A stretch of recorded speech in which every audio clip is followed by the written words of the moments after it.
In practice, a few words appear again and again.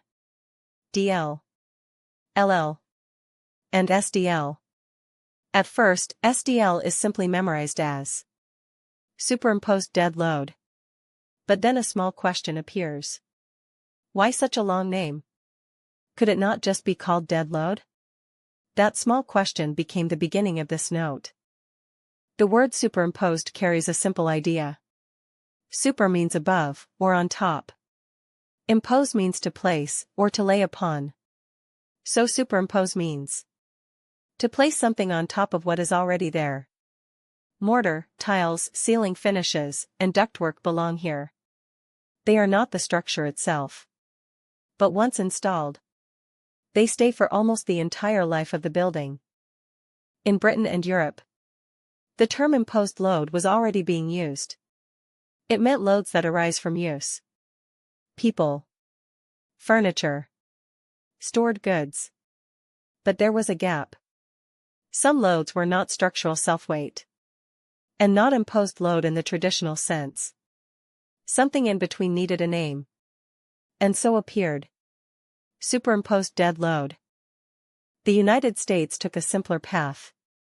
DL means dead load. LL means live load.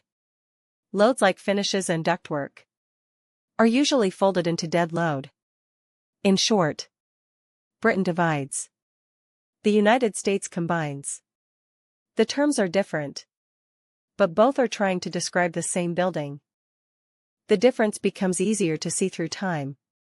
Dead load is present from beginning to end. Superimposed dead load arrives later, but stays to the end. Imposed load, or live load, comes and goes.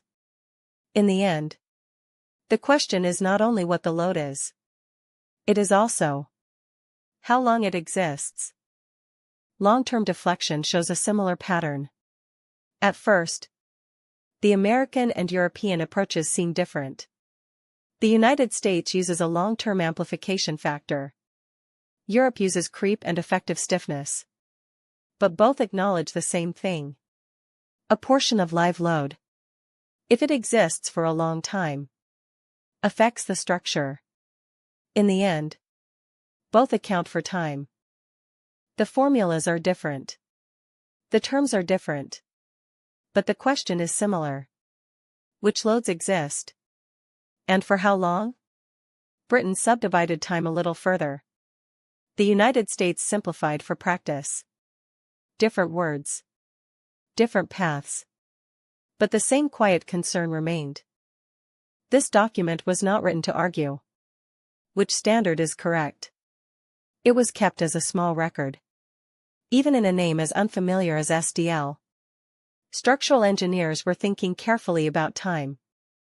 If someday a junior engineer meets SDL for the first time and says, "Oh, it was not just difficult English after all," that would be enough. Question first. The note began with a small question. Why go to the trouble of saying superimposed? And the question led to the traces of time.